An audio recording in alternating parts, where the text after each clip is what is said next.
University of Bolton 1. Is your team present now? Sorry, sir. Afia is joining. She's not here yet.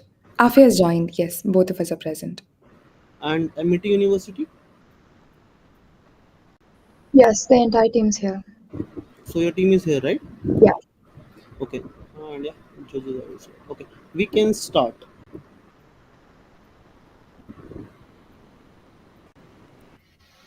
All right. Before we proceed, I would like my brother judges to please indicate that they are present.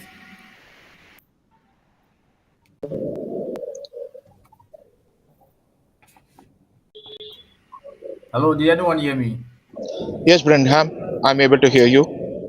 Yeah, good morning, good afternoon from wherever you are. Presently where I am, it is morning. Good morning. All Good right, morning. I was seeking for the judges to indicate so that we could proceed with the session. Yes, we can proceed with the session, Brenham. All right. Okay, so who is present from Amity University too? Ria Joseph, senior claimant. Senior claimant, okay. Shruti Akinapalli, junior claimant. Junior. Yeah, I mean you can put your camera on. You don't need to log off. So Ria Joseph is a senior claimant, and the junior claimant is Shruti Akinapalli.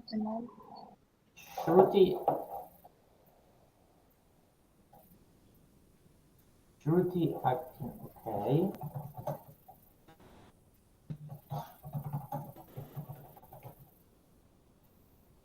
Okay, and for the University of Bolton. This is Ashna Burial appearing as senior defendant for Solar Genuine Corporation.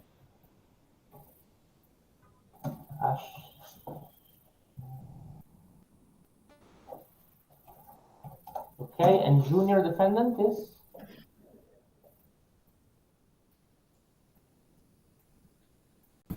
Miss Afia Khan as the junior defendant.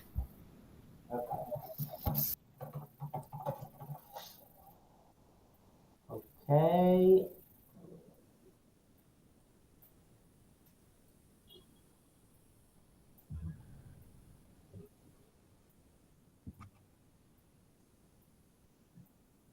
Sarah, are you there?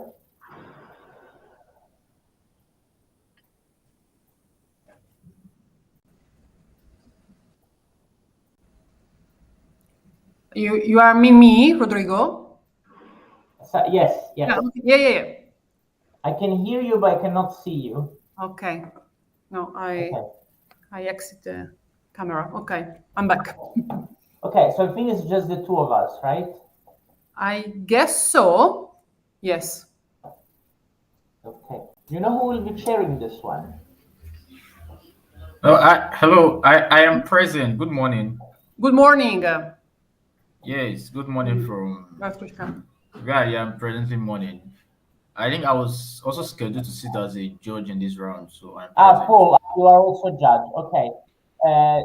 Do you have a camera? Yes, I of course, but I'm indisposed to put on the camera now, so I'll just listen to the arguments I'll listen to the submissions of the council. Okay, so you don't have a camera? I do have a camera. I'm indisposed to put on my camera now. I'll listen to the submissions of the. I am here to grade, so I'll listen to their submissions and grade. Okay, well, up to you. I mean, if you want to keep it off, that's up to you. Okay, so that means the bench is complete. And I was also thinking, I think Mr. Rad, were you not scheduled to also judge this round? Because I am confused. Okay. Mr. Rad, are you there? I'm there, Brenham. Yeah. Okay, I'm checking. Okay, I think in total there are about 4 judges present. Yes, that's right.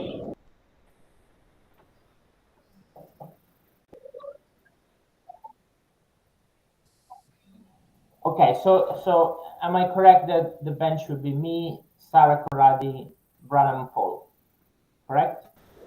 And As, Mr. Rad. yes, as far as I know, yes. Okay, I mean, it happens all the time that people are not present, but just to be clear, Paul, you are a judge, right? On Yes, yes. I think Rodrigo, the let me clarify. There are four of us who are involved in this panel as judge: Sarah, Uh-huh. Rodrigo, Radhakrishnan, and Branham. Just to give you a complete clarity, and the two claimant and two defendants are available in this call. Okay, so we have four judges. That means that one of us is supposed just to be in standby. Yes, usually there are 3 judges, right? Yes. So, yes, I have with me the old calendar, but I have the feeling that has changed. So let me check on the email because they sent us a new calendar on. Okay, I'm actually checking the calendar now. Actually, I'm supposed to be in standby. So given that the bench is otherwise complete, I don't need to attend this hearing, and I will leave it to you. Okay, Rodrigo. Okay, so I leave it to you. Let me know if you need anything from me. Thank you so much, Rodrigo. Thank you. Bye. You.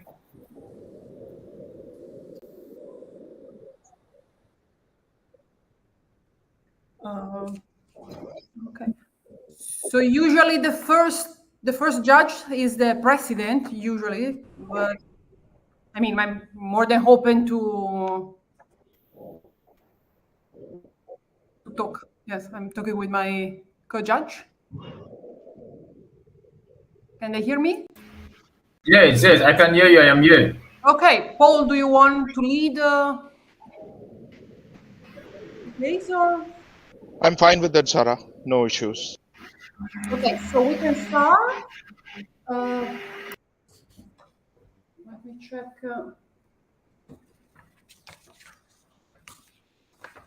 The timing, because there are specific timing. Okay, so petition 4.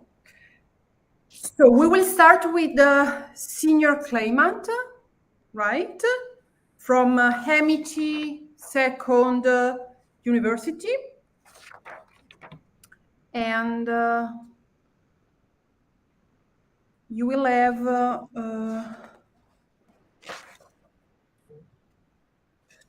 let me check how much time. I think each team has 45 minutes. They just have to tell us how they wish to use their time. Okay, yeah, exactly. So I think that we can start with the senior counsel for Amity Second University, from the team Amity Second University. And please, the floor is yours. If we have, right? Okay, perfect. Could I start? Please. 1 second. I wanted to request something. Is it possible that the council could type their names on the chat so that it's clear and I don't make any mistake in terms of spelling? I will appreciate that. Then you can proceed as my learned brother has said.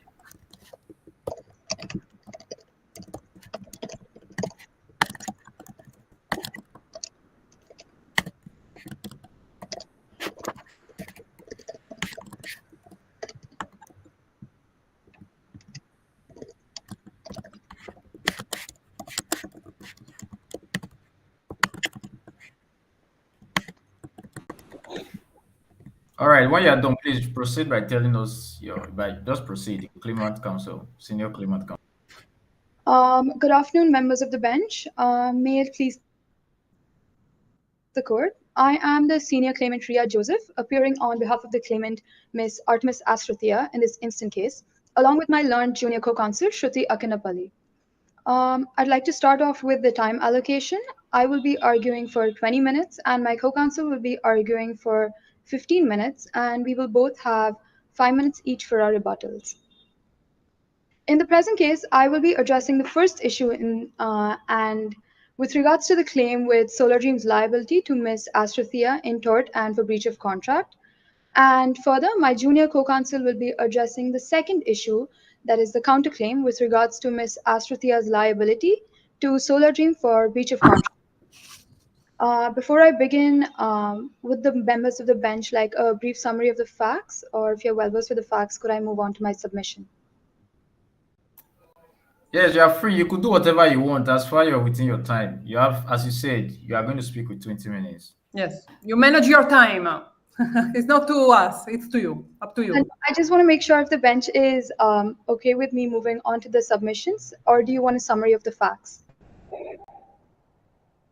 No, it's really up to you, because also the management of the time is a part in which we will judge. Okay.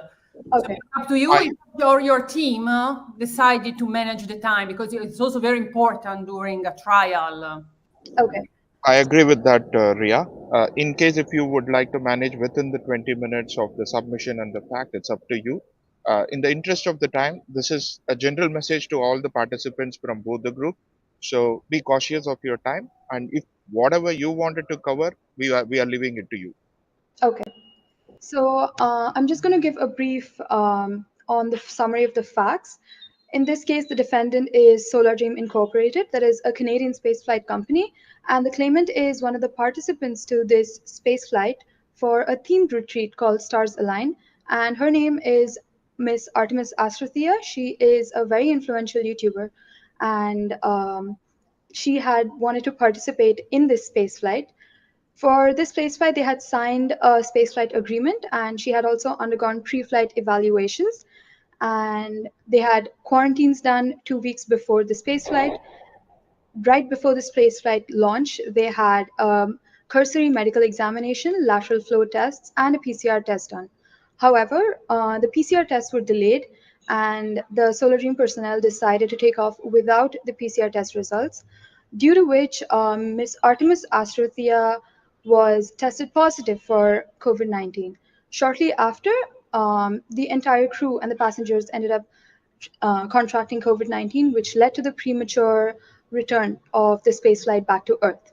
Due to this, Ms. Astrathia has issued proceedings in the DIFC courts of space seeking damages of USD $15 million, and the defendants has also sought a counterclaim for 5 million USD.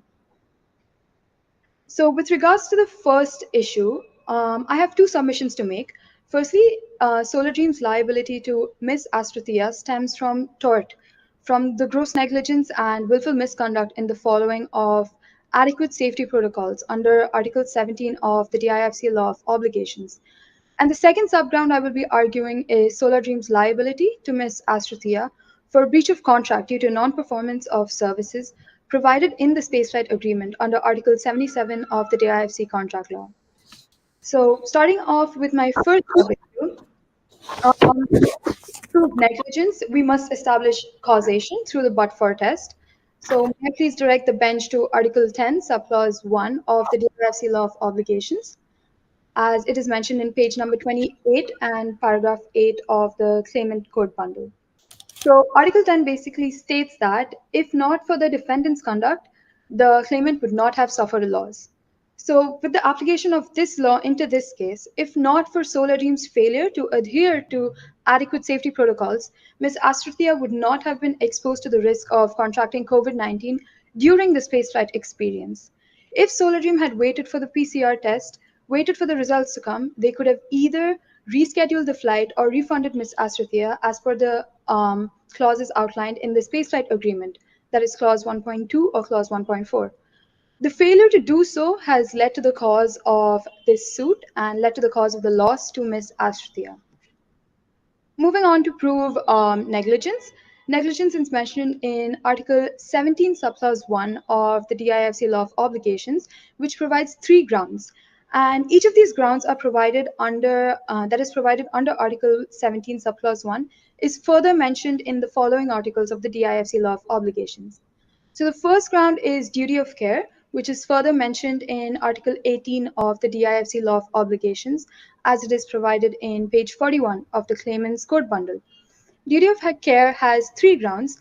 Number 1, that it is reasonably foreseeable that Solar Dream's acts or omissions could cause a loss to Astrathia. As a spaceflight company, as a spaceflight operator, SolarDream is the one who is responsible for organizing, operating the spaceflight experience, and therefore they bear the primary duty to ensure the safety of its passengers. Also, with the given inherent risks of spaceflight, including the potential technical risks and health hazards, SolarDream is expected to anticipate and mitigate such risks effectively. And in the context of the emergence of the new COVID-19 variant, may I please direct the bench to page 7, paragraph 8 of the Moot proposition, which states that in the months preceding the spaceflight agreement, there had been news of the new COVID-19 variant, and this spreads much more easily and its symptoms are significant and often debilitating. The very fact that there was such a news to the public shows that SolarDream did have knowledge about such a risk. They knew the consequences of such a risk that would take place in case they didn't have proper stringent protocols followed. And the awareness of SolarDream's this risk by SolarDream is evidenced by their implementation of lateral flow tests and PCR tests taken before takeoff. But due to the failure to follow through with these tests, it has led to the premature return. And therefore, the fact that they didn't do a test is something that is reasonably foreseeable as a risk to cause loss to the claimant. Second ground is the relationship between the defendant and the claimant, which is sufficiently proximate for a duty of care to exist.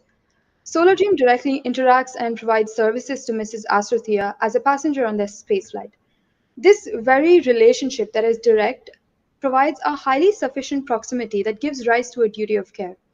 They have a service-based relationship. So in the case of McKenna versus Best Travels, that took place in the Court of Ireland, Supreme Court of Ireland, as mentioned in page 26 of the claimant's court bundle, the court had held that the duty of care in tort arises from the proximity of the contractual relationship. And the extent of this duty includes all things, that is safety, well-being, and comfort of the traveler or the tourist. And the nature of their relationship was a service provider and a tourist. So the court had also said that the ultimate responsibility for safety of the tourist must lie with the tour operator. Moving on to the third ground, that is under Article 18, subclause 1c, that it is fair, just, and reasonable in the present circumstances that SolarDream should owe Ms. Astrothea a duty of care. Like I had mentioned, SolarDream is in a position of power and control over the safety and well-being of the passengers. Assuming such a position of authority, it makes complete sense that SolarDream is held liable, and it is fair, just, and reasonable that they should owe a duty of care to the passengers.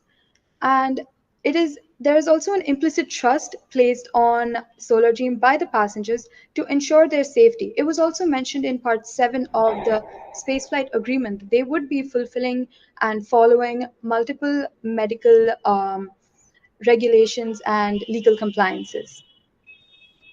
Now, moving on to breach of duty of care, which is covered under Article 17, subclause 1b, and also Article 21 of DIFC Law of Obligations, which provides for standard of care.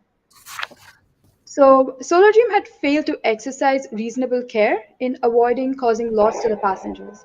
Being a party who owes a duty of care to the passengers and being aware of the risks associated with Vulcan variant and its consequences, SolarDream proceeded with the takeoff without waiting for the PCR results, and this shows a breach of duty of care and a lack of reasonable care.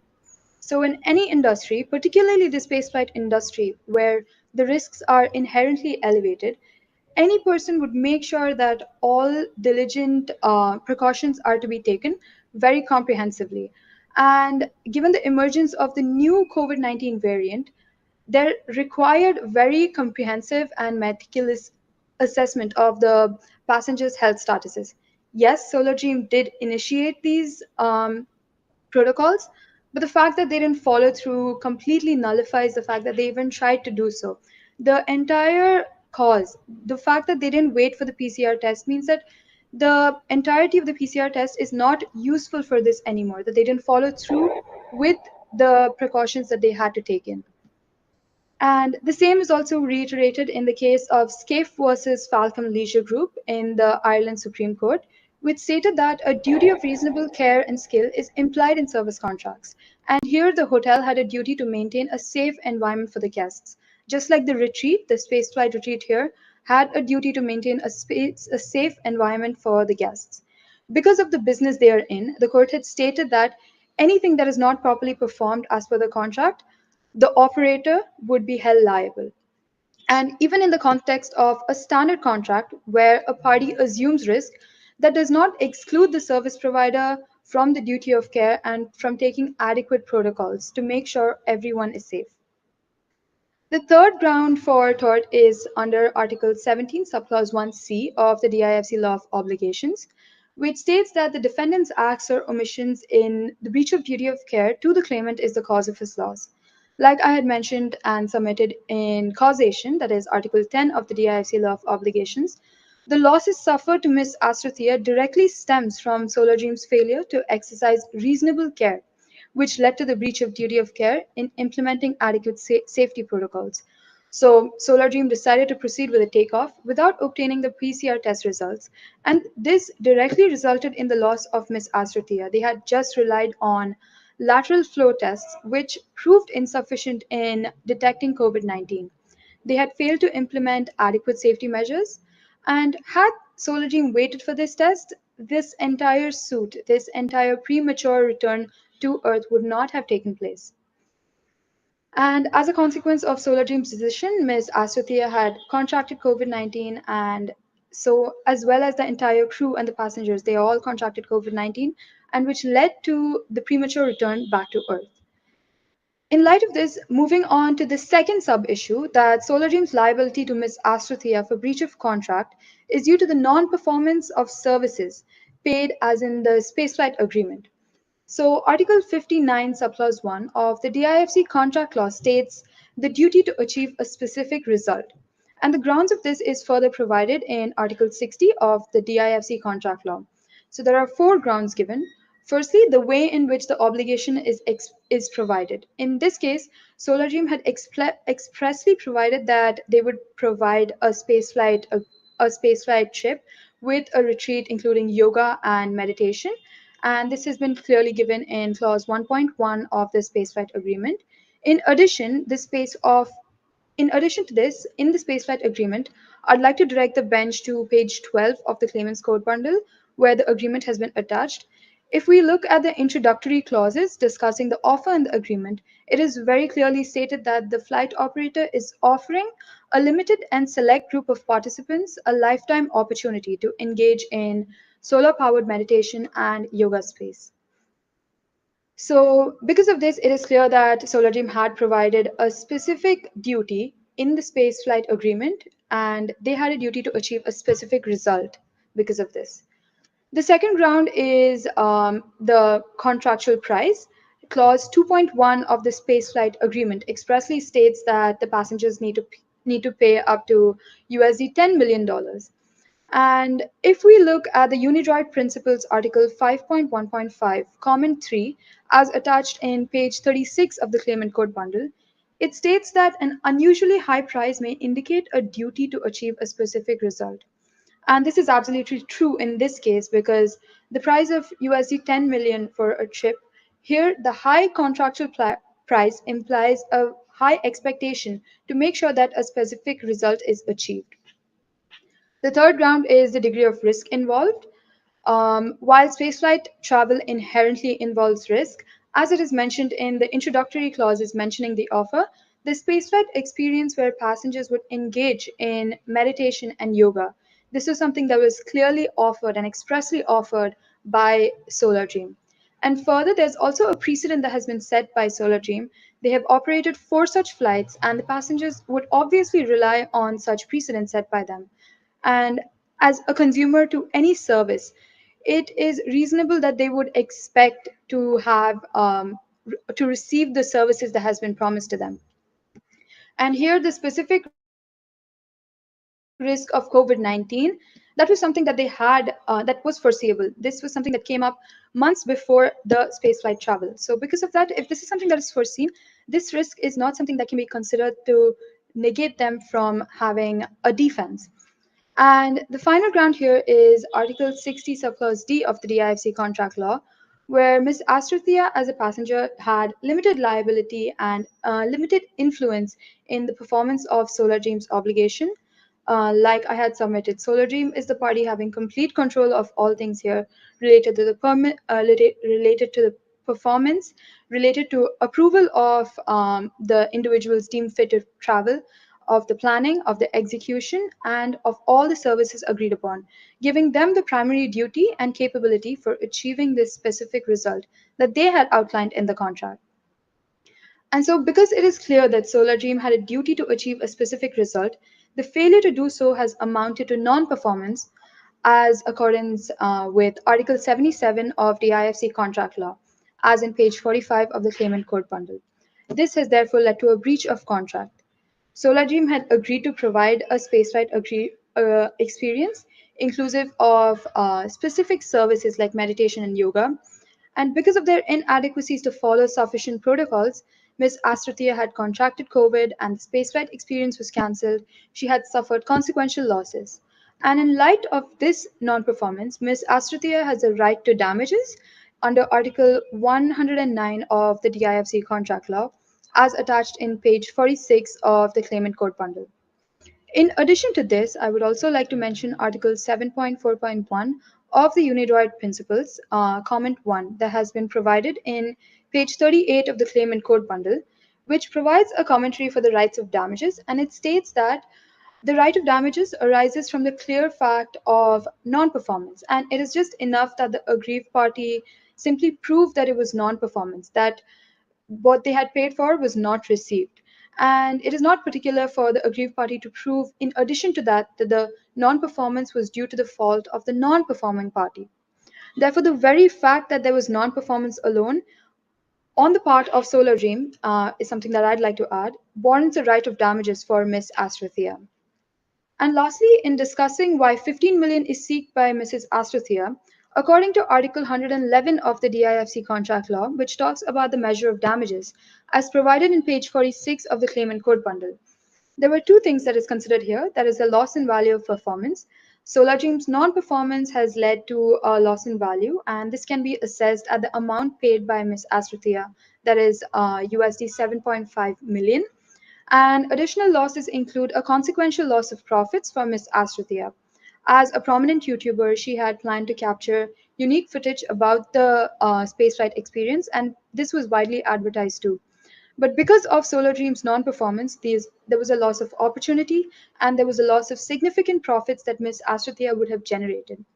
I would also like to refer to the case of Plantation Holdings versus Dubai Islamic Bank, PJSC. And in this case, it was the court had ruled in favor of the plaintiff. And there, in this case too, there was an exclusion of liability clause. But the court had stated that the fundamental principle governing quantum of damages is to make sure that the victim is placed in a position as if the contract had been performed. And the court not just relied on their argument, they had relied on various other um, landmark cases like Robinson versus Harmon and Milagnos versus George Frank, which are all House of Lords cases. And with this, I would like to conclude. The council submits that Solar Dream is to be held liable for gross negligence and willful misconduct in the following of inadequate safety protocols under the DIFC law of obligation, Article 17, subclause 1, and also to be held liable in breach of contract for non-performance under Article 77 of the DIFC contract law, thereby awarding sums sought by Mrs. Astrathia to place her in a position as though the contract had been performed. Thank you.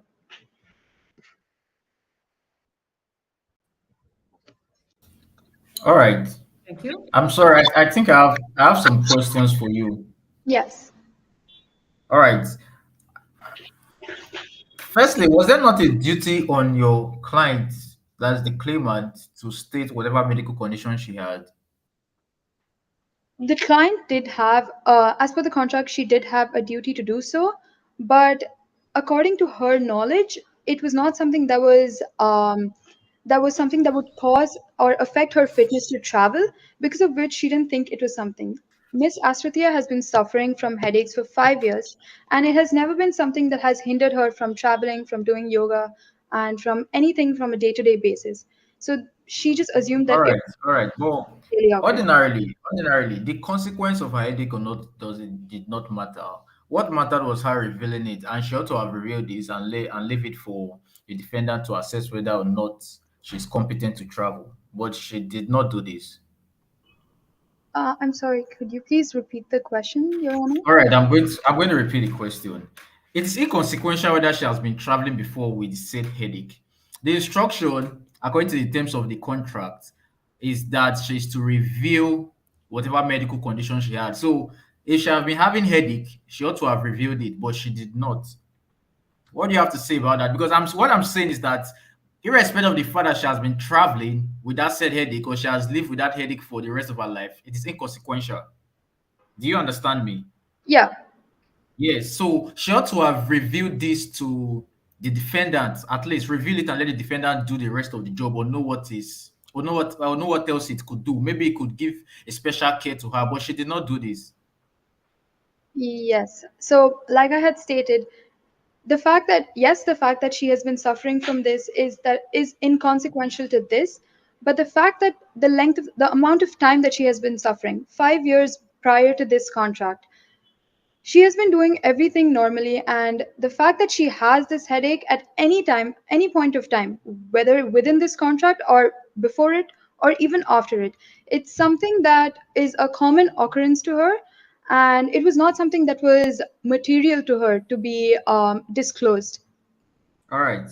Yeah. Then what amount of have you if you look at the agreement, the terms of agreement that were reached between the parties, particularly paragraph 4.5 of the said agreement, you will see that um if there should be losses or whatever risk, it is limited to 1 million United States dollars.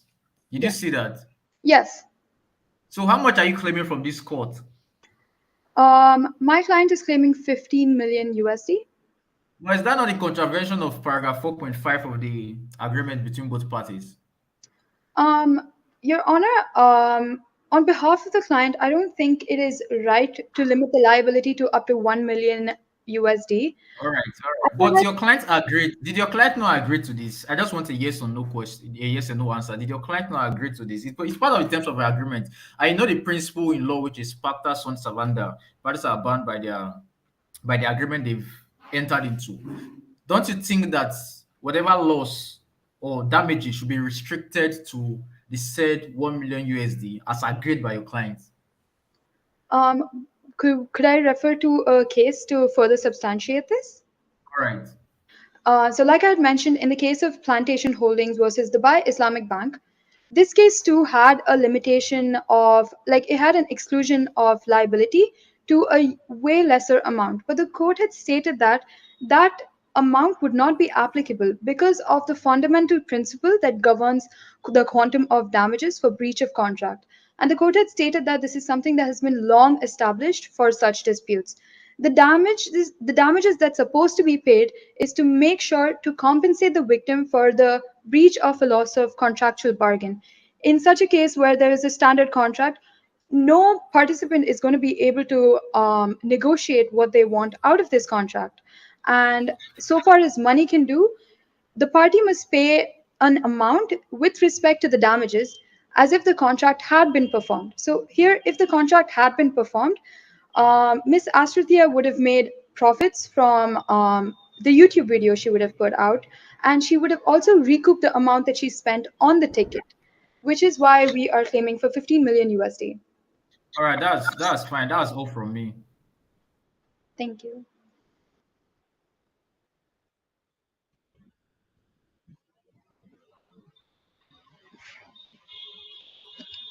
Does the bench have any other further questions? Not from my side. Okay. I don't know. No, none from my side as of now. Okay, so I think we can proceed. Yes. Okay, thank you. Thank you. It was a pleasure arguing before this court. Thank you.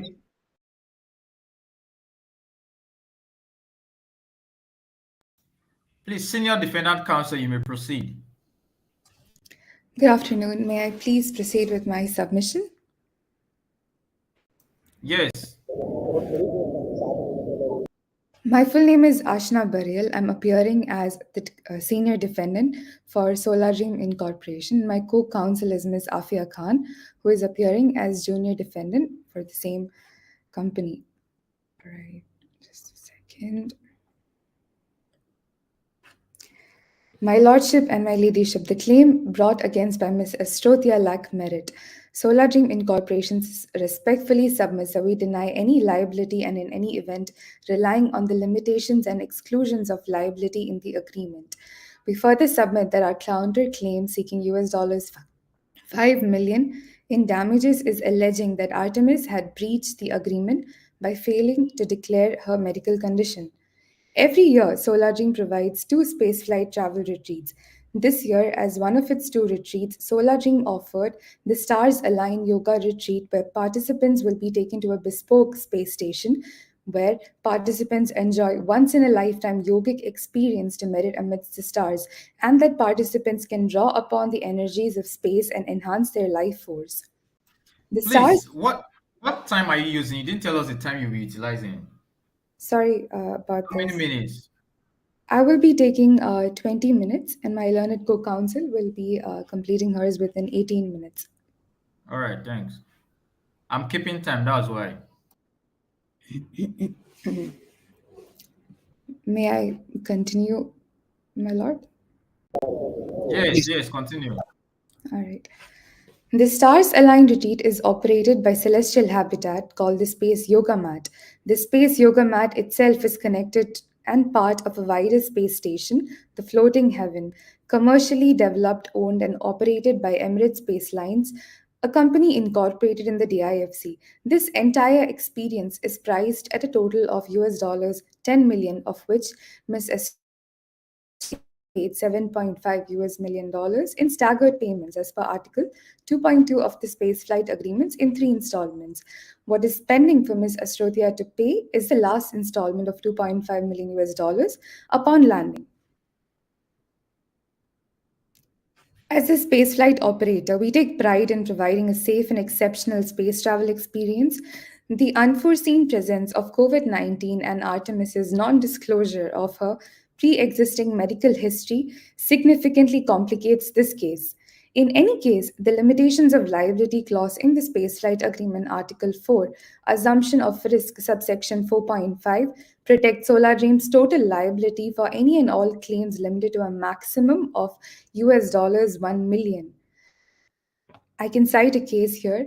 In the case of Transfield Shipping Incorporation versus Mercator Shipping Incorporation, the House of Lords addressed the issue of foreseeability and limitation of liability clauses in contracts. The court held that where a party has agreed to a limitation of liability clause in a contract, that clause will generally be enforced, even if the loss or damage suffered was unforeseeable at the time of the contract was made.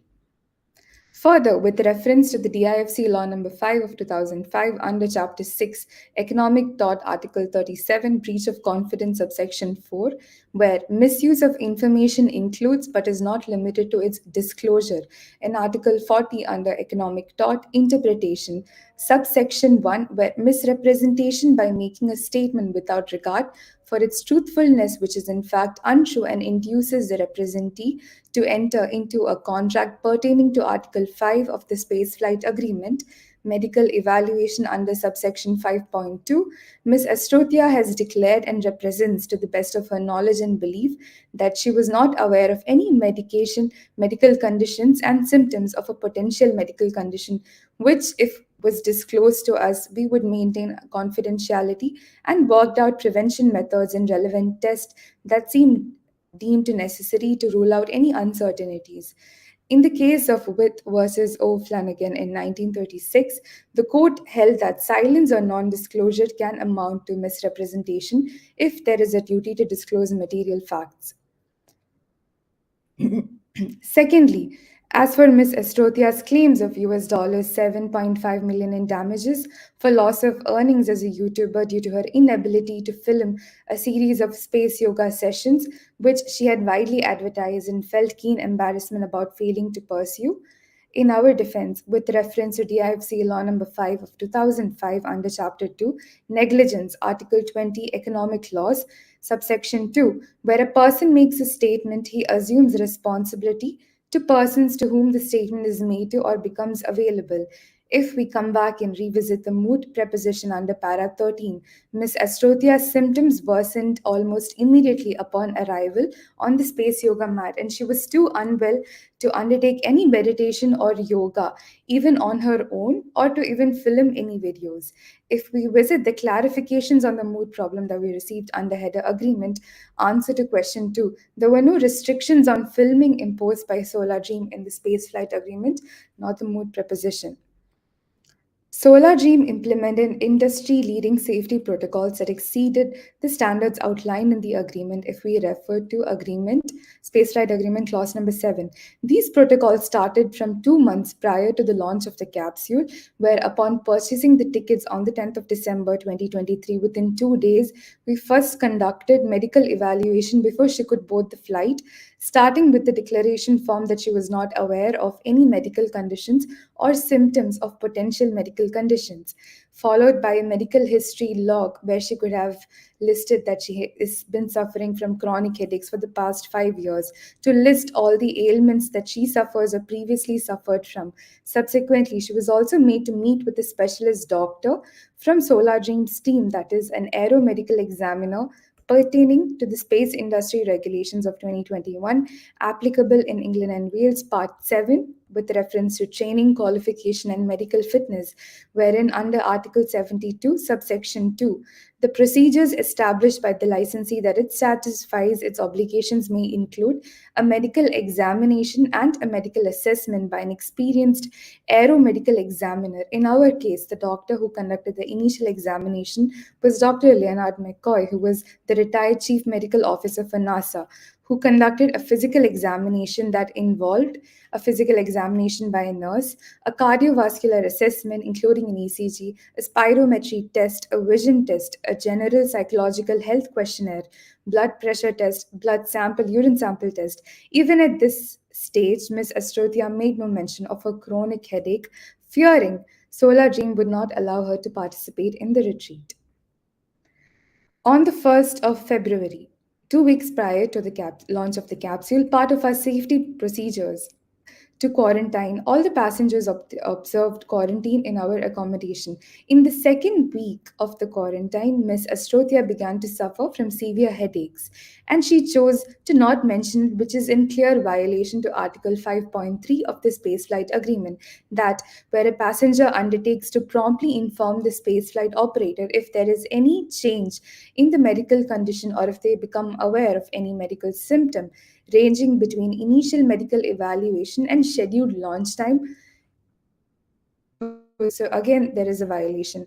On the morning of the flight, in light of COVID-19 parameters to rule out any unforeseen events, each passenger was given a cursory medical examination by a nurse and a lateral flow test, as well as a PCR test to check any possibility of the virus.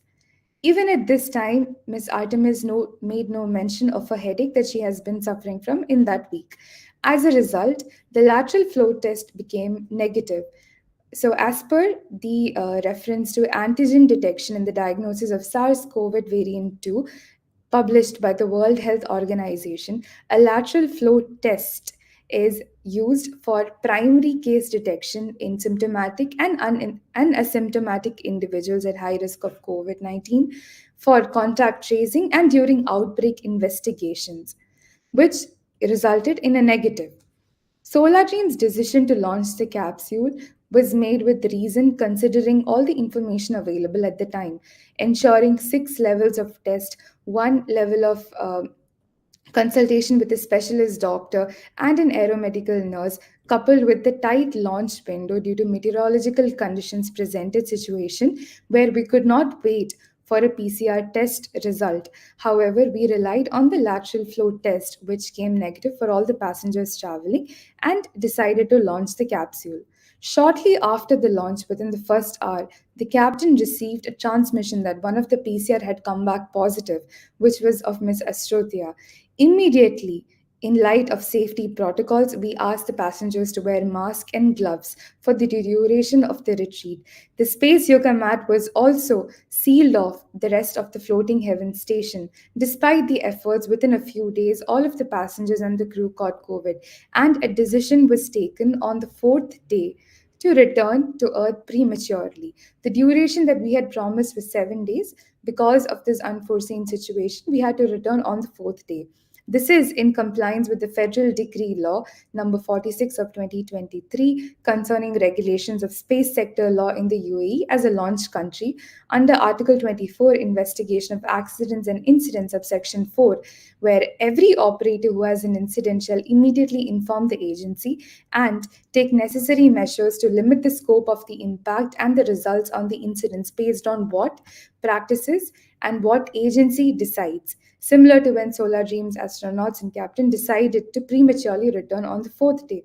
Further, we are also in compliance with the Federal Aviation Administration's recommended practices for human spaceflight occupant safety under Article 4, level of risk and level of protection, particularly in cases of emergency where occupants should have a reasonable chance of survival, where our emergency response is an ailment with the contaminated atmosphere, which is true in our scenario.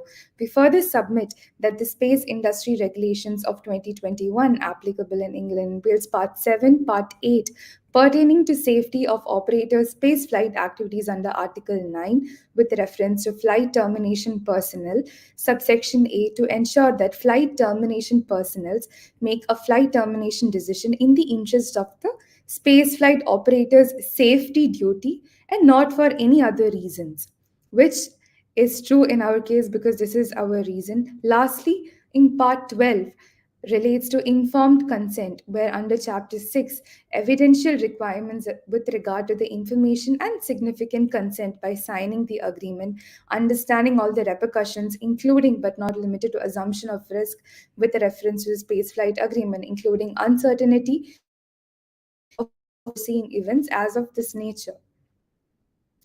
In conclusion, Solar Dream takes pride in providing a safe and exceptional space travel experience, and in this challenging situation, we demonstrably acted with utmost responsibility and adhere to the spaceflight agreement and international safety protocols.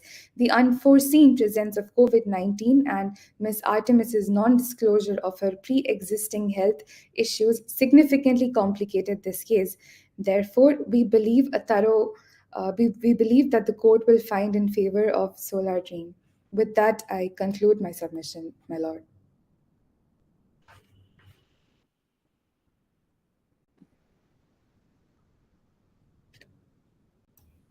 All right. I do not have a question.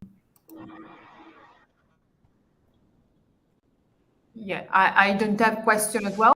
I don't know. None from my side.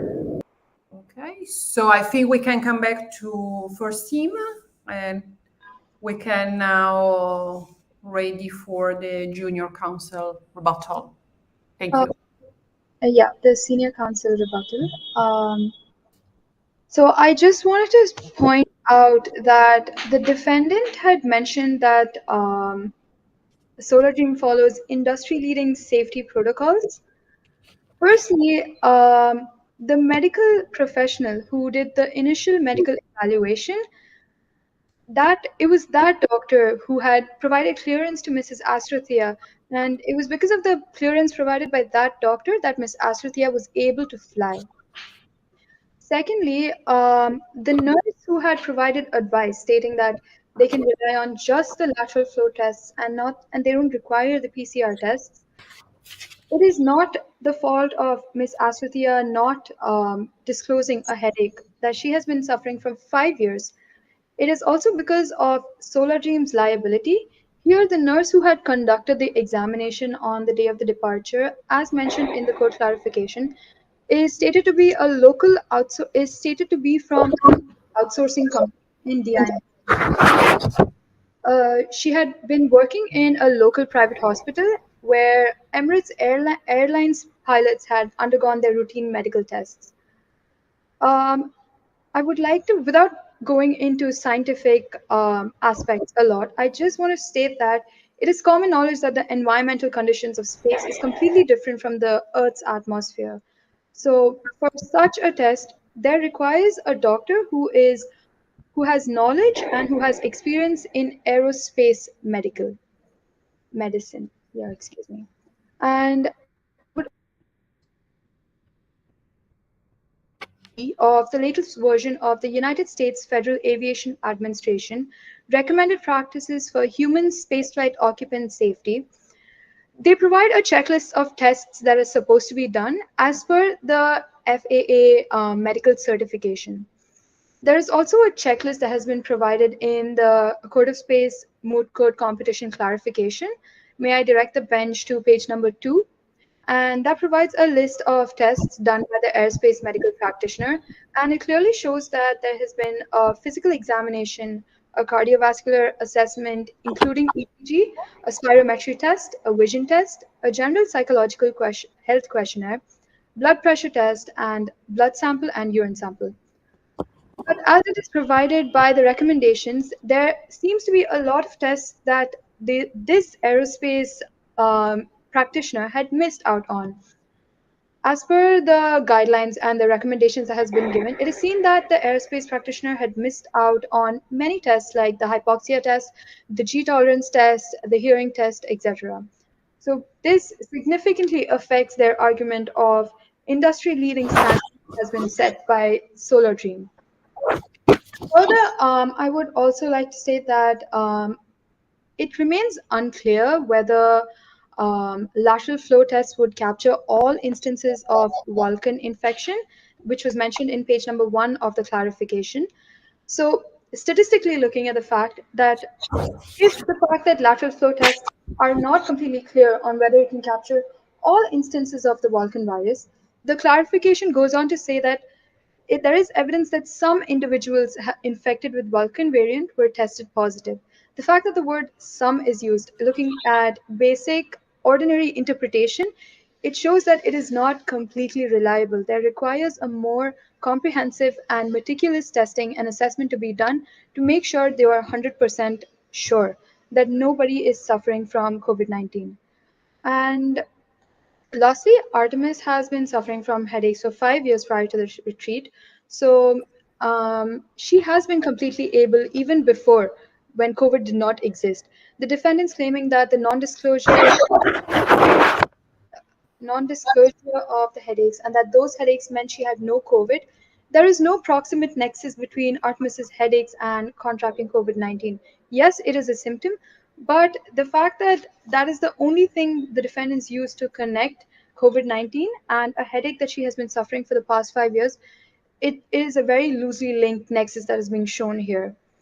And lastly, I would also like to mention that if we look at the recommendations for the spaceflight practices, there is a mention of psychological and physiological training that is required that is silent in the Moot proposition, assuming that that has not been done by the spaceflight operators.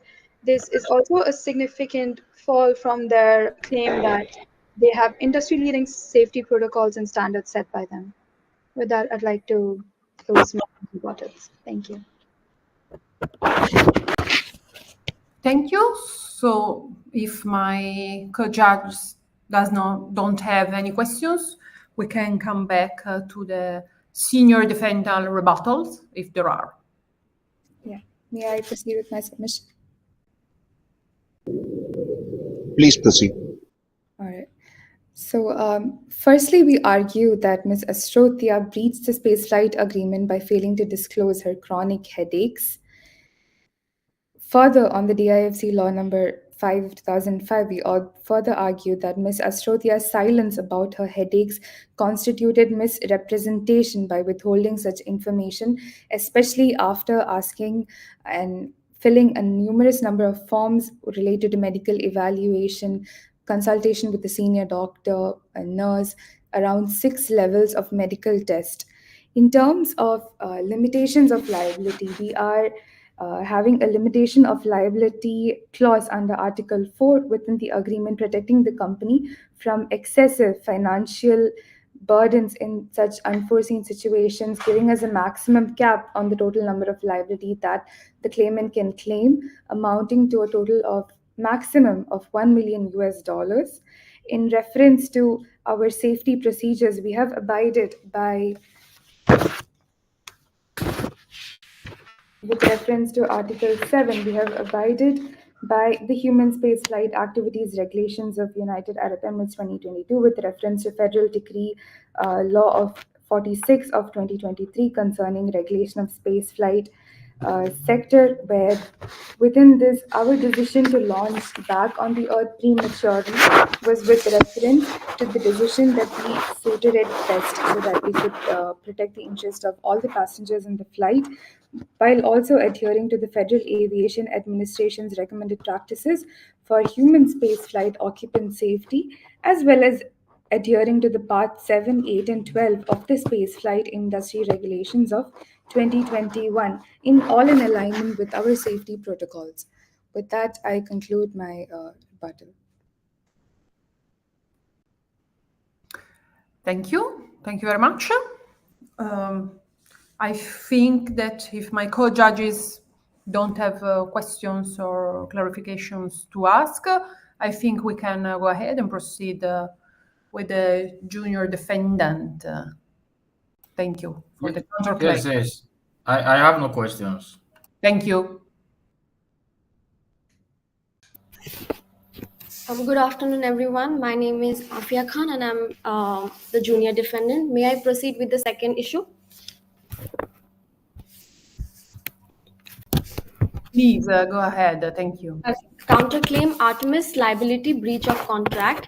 So Solar Dream's contract with Artemis was only liable for $1 million if something goes wrong during the flight, which is clearly mentioned in clause 4.5. This is common in space travel because it is risky. Solar Dreams did their best to keep everyone safe and followed all the rules. They weren't careless, so they shouldn't be blamed for any damages that happened. I would like to direct the honorable bench to the paragraph. Please, could you let us know the amount of time you'll be using? I think that was appropriate. 18 minutes. All right. Okay, so misrepresentation was represented by Artemis. Artemis made no mention of her chronic headaches because she was afraid that Solar Dream would not allow her to participate in retreat, including the participants are contractually obligated to provide accurate health information. Therefore, Artemis remains accountable for misrepresented, notwithstanding any limitations in Solar Dream medical evaluation. There is a supporting case, Headley Bean versus Heller, which clearly this case sets the precedent that party can be liable for negligent misstatement if they voluntarily assume responsibility of another party reasonably relies on their advice to the determinant. Solar Dream made sensible decision to go ahead with launch because Miss Artemis showed a negative result on the standard test, which is lateral flow test. Given the time constraint of the launch window and the urgency to proceed with the mission, waiting for the PCR test results, which would take longer to proceed, as she did not mention about her chronic headaches while the medical evaluation was going on, Solar Dream company's medical team did not give that much concentration, and all the passengers, including Artemis, tested negative at that time. Solar Dream followed the standard medical protocols and made reasonable decisions on the information available to them. Artemis did not tell Solar Dream about the chronic headaches when she was supposed to, which was during the medical evaluation in 5.2 clause. This was an important piece of information because it gives ability to go on space safe. Solar Dream needed to know this to make sure everyone would be safe during the trip. By not telling them, Artemis made things complicated and more worse. And the case Yacht versus Alfonsi Hotel clearly states that a passenger's failure to disclose relevant medical information weakens their case against a service provider who upholds reasonable safety standards. Damages was done to Solar Dream also because and even Solar Dream can ask the compensation because Artemis broke the agreement. Her actions caused damages to Solar Dream's reputation. The mission had to be cancelled publicly, clause 15. Space law and the duty to protect. So, space exploration before launching into space. The international treaties like the Outer Space Treaty 1967 highlights the responsibility of launching states to authorize and supervise space travels. So, they put the place in really good safety rules, even more than what other companies do. This shows how serious they are about keeping passengers safe.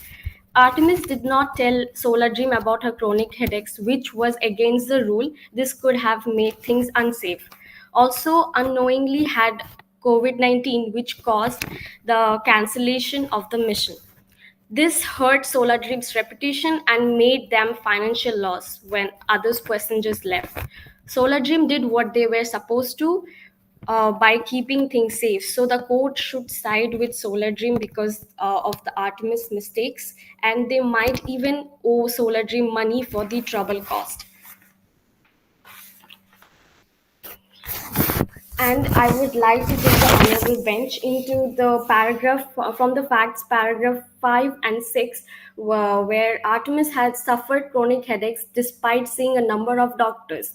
In paragraph 6, it mentioned that Artemis was convinced that her headaches were caused by a misalignment of her neurons with the Earth's gravitational field and that she could realign them through the meditation in law gravity. So Artemis hoped that this would be cure that she had been seeking for so long.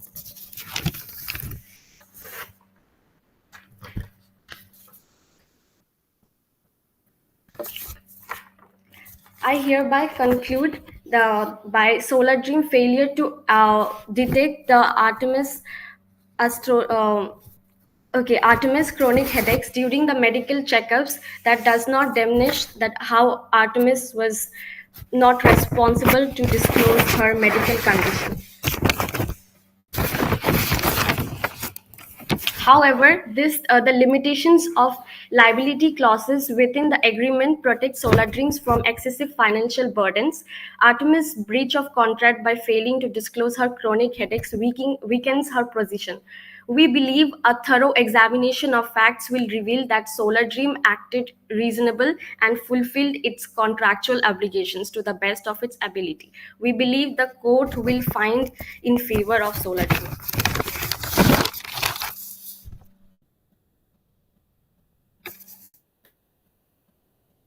So I conclude by saying this in favor of the junior defendant.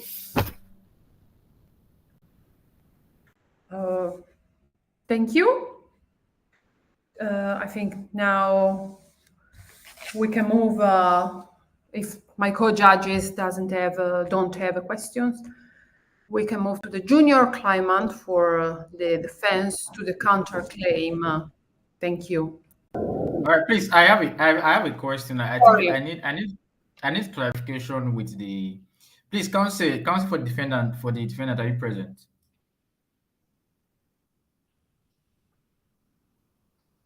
Counsel for the defendant, are you able to hear me?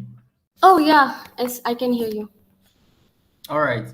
So while you were making your submissions, I think I struggled in some parts to hear what you were saying. What's the whole essence of your submission? Sorry, I couldn't understand. Could you summarize your argument for me in 30 seconds? What's the whole essence of your submission? So you want me to summarize what I have argued right now? Yes, in 30 seconds. So I wanted to argue about the chronic headaches, like what were her intentions while the not saying her chronic headaches to the doctors, and I wanted to also claim that the responsibility of not saying the medical evaluation, then the misrepresentation as well by Artemis, then the gross negligence. So I wanted to define more why was this happened, like what were her intentions about it. In respect to negligence, were you owed any duty of care by the claimant? The concept of gross negligence as defined by DIFC law of obligation does No, not. my question. Wait, counsel. So we do not have to use or waste time. My question is simple. Does the claimant owe you any duty of care? Does he owe Yes, you any duty? What's that duty? it was the claimant's duty to say us about the medical, past medical history. So the claimant owes a duty of care to us. All right, that's all.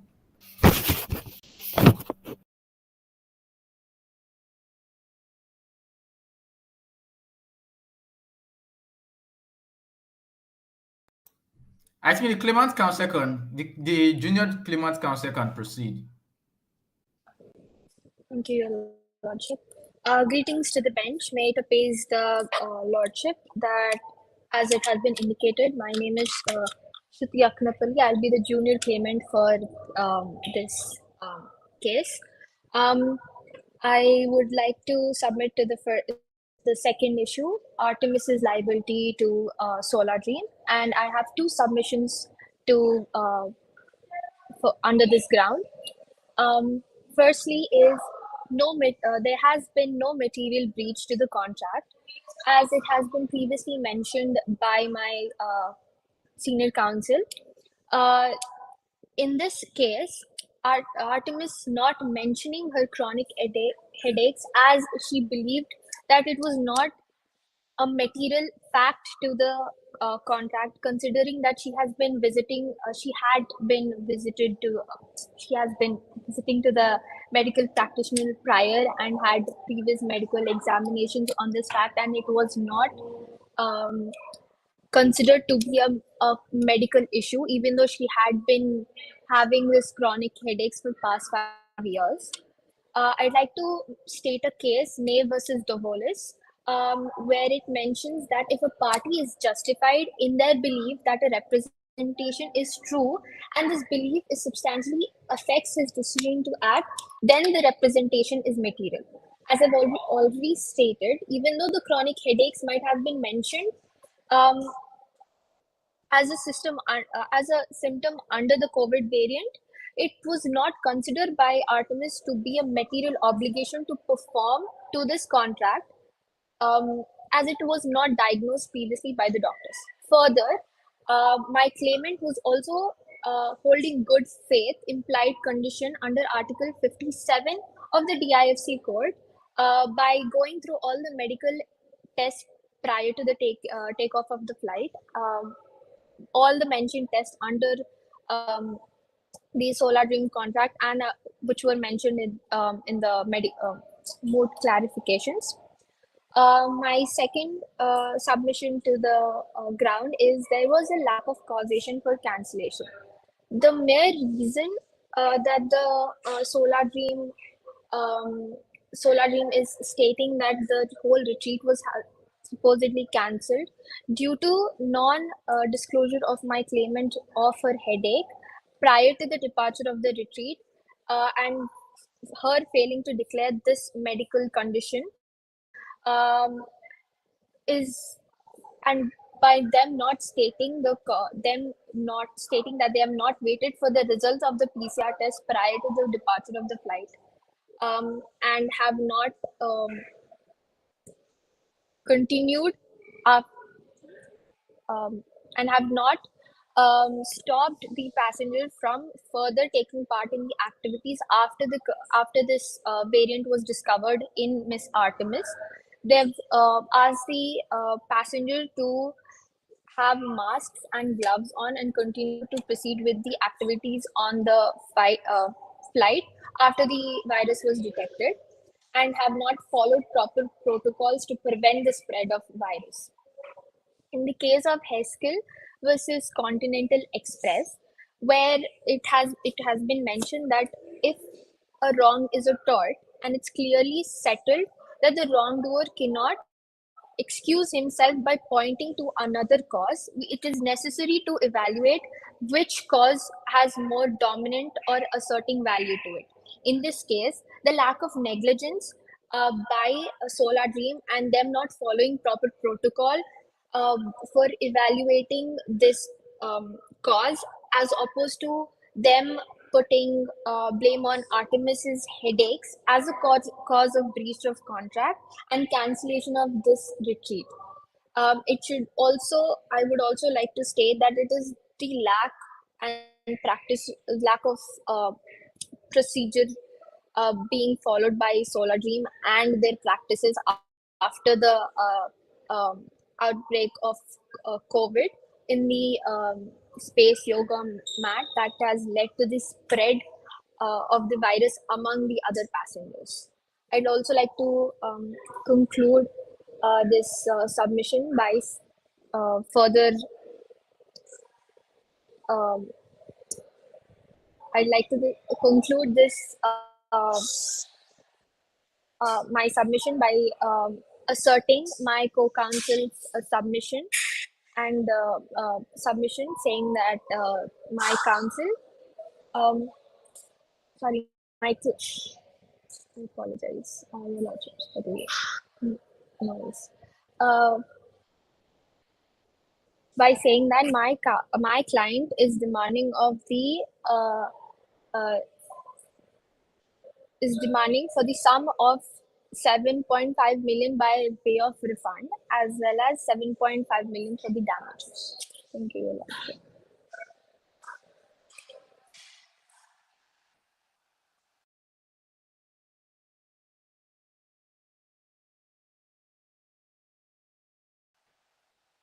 I'm done with the submissions of my side. Thank you. Thank you. I ask my co-judges if they have any questions. No questions. No question. Okay, so I think we can proceed with the junior defendant rebuttal related to counterclaim. Thank you.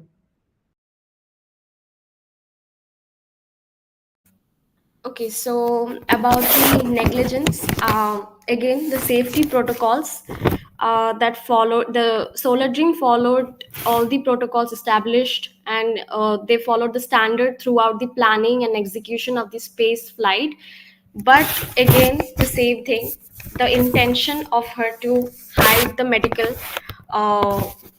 history, where she has clearly, where the facts are clearly saying that she thought, she hoped that this would be a cure for her for so long, so she did not wanted to cancel her retreat with Solar Dream.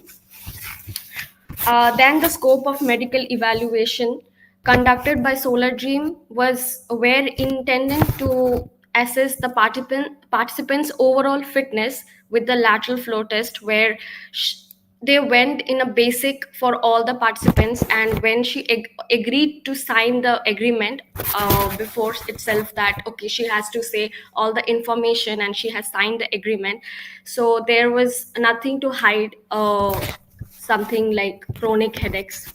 So for the space flight that focuses on immediate health concerns that could pose a risk during the journey. So reliance on participants' disclosure, 5.5 clause clearly states that participants must inform everything to company, otherwise it may impact their eligibility to participate in the space flight. That's all.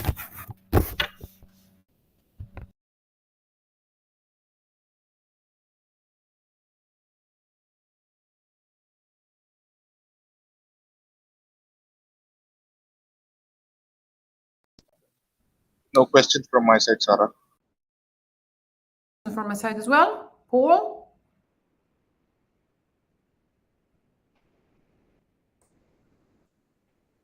Okay, if there are no questions from the co-judges, I think we can move now with the junior claimant, rebuttal related to rebuttal to counterclaim, please.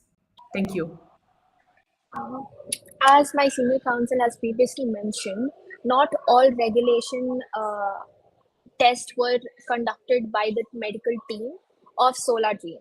There were certain tests that were left, which would be considered necessary to see if a person would be fit to go on a space travel mission.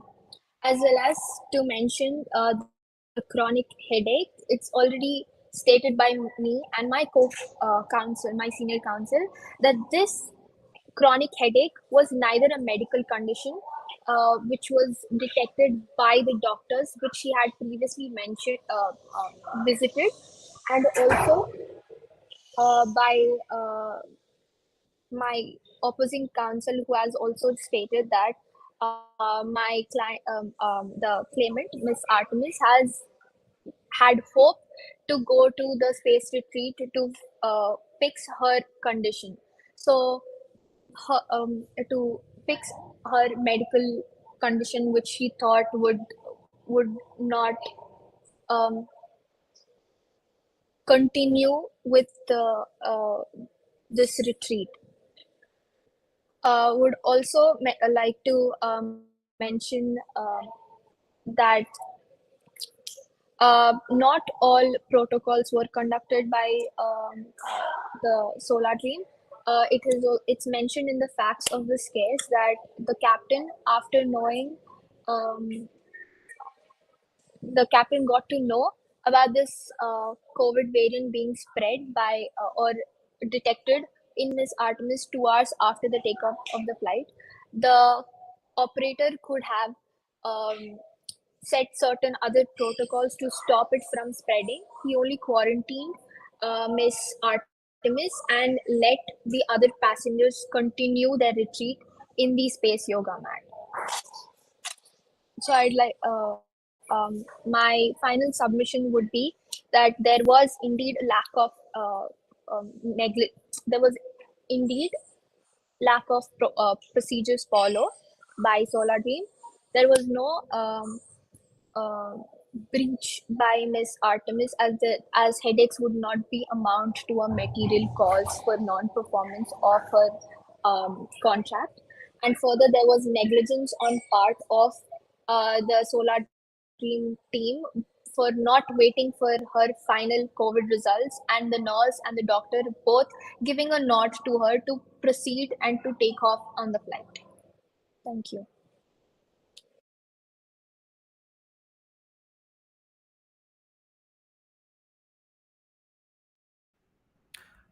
Thank you very much to all the counsels.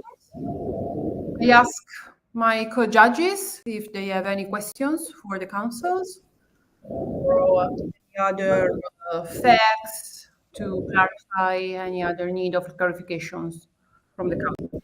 No, I have no questions. Thank you. I also want to congratulate the council and I wish you the best going forward.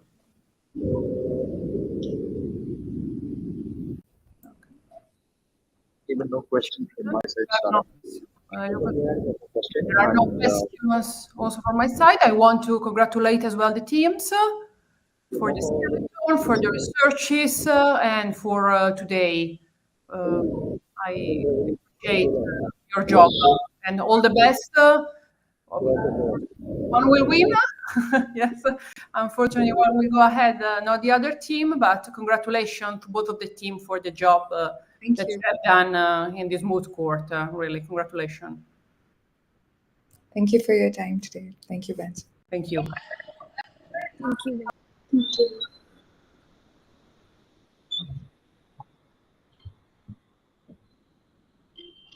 Okay, I asked to my co-judges. I think we can end the hearing. Yes, I think the council may leave now, so the judges may deliberate. Okay, so we can. Thank you. Maybe a couple of minutes for us.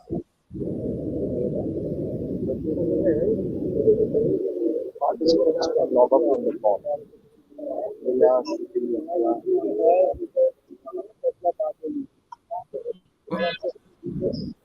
Sarah, can you hear me?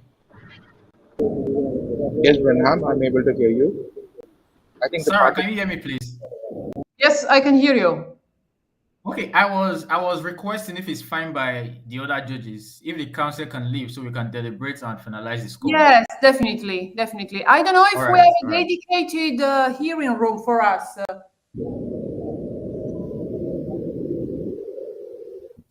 But let's see if all the participants can leave. We can use this room, I think. Hello is from the Webnyay team.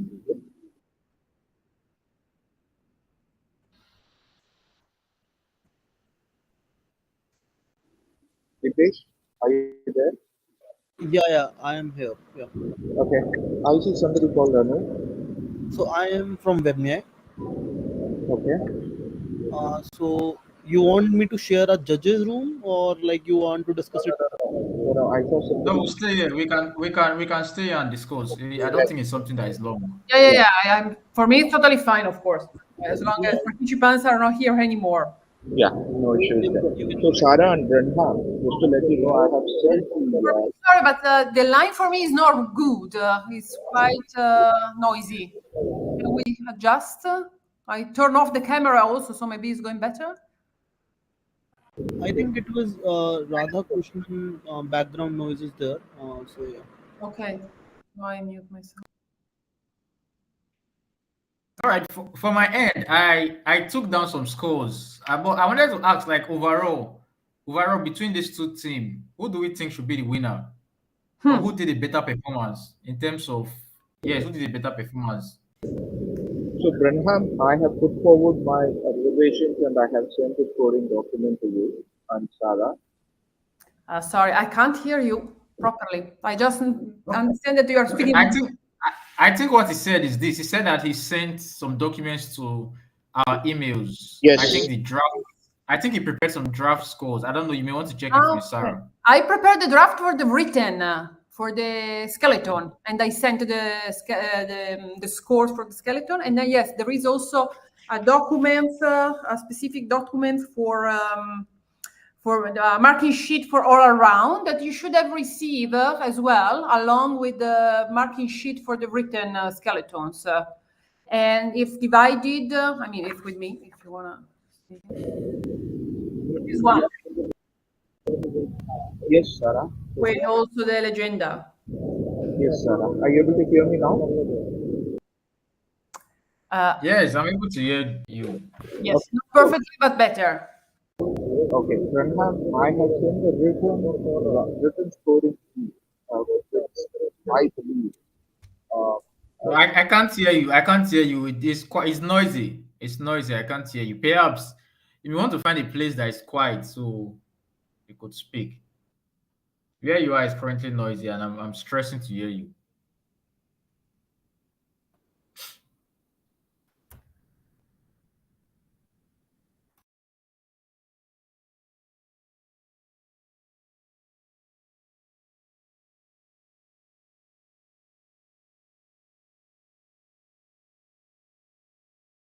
Yeah, I think Brother Krishan wrote that he sent the draft, and so maybe we can see his draft. Let me check. Yeah. All right, let me check my mail. Yeah.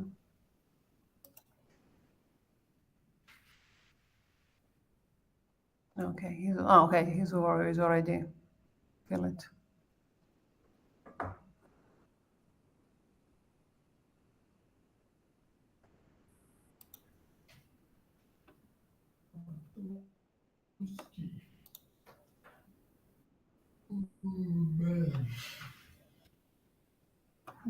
Yes, I definitely agree with the marking.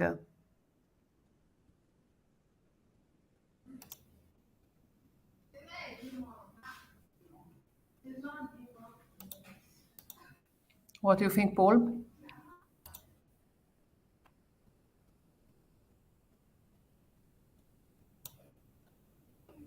All right, I am opening it. Let me open it. I'll get back to you now. Yeah, I still have to fill it. Huh? I was not so diligent.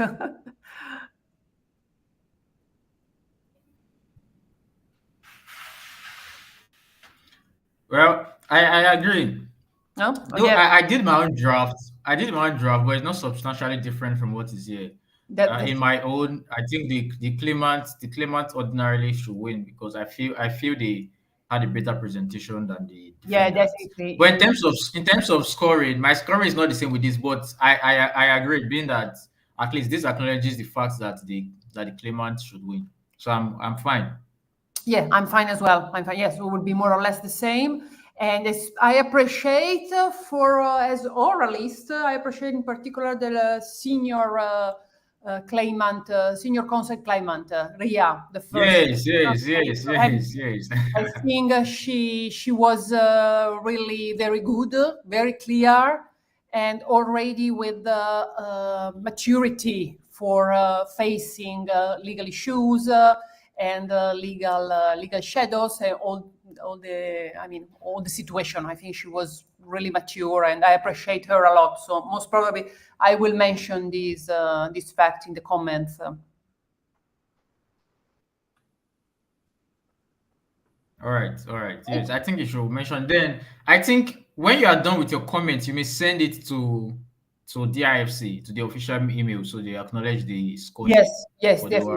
I will send as well. I will take a while because I was not so diligent during the so. But all right, I don't know. I have some comments. Maybe let me forward them to your email, so you may just incorporate them while you are adding yours. All right. Let me forward them to you now. Let me forward it to you now. Okay, thank you.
All right, I have forwarded my docs. Okay, but I think we have to leave the documents separated, right? Or we have to create only one document? No, everyone will get. It's one document. So the one Mr. Rad, yes, the one Mr. Rad sent to you. I think what you need to do is just to embed your comments, then check the document so we create just one document. Okay. Yeah. Okay, good.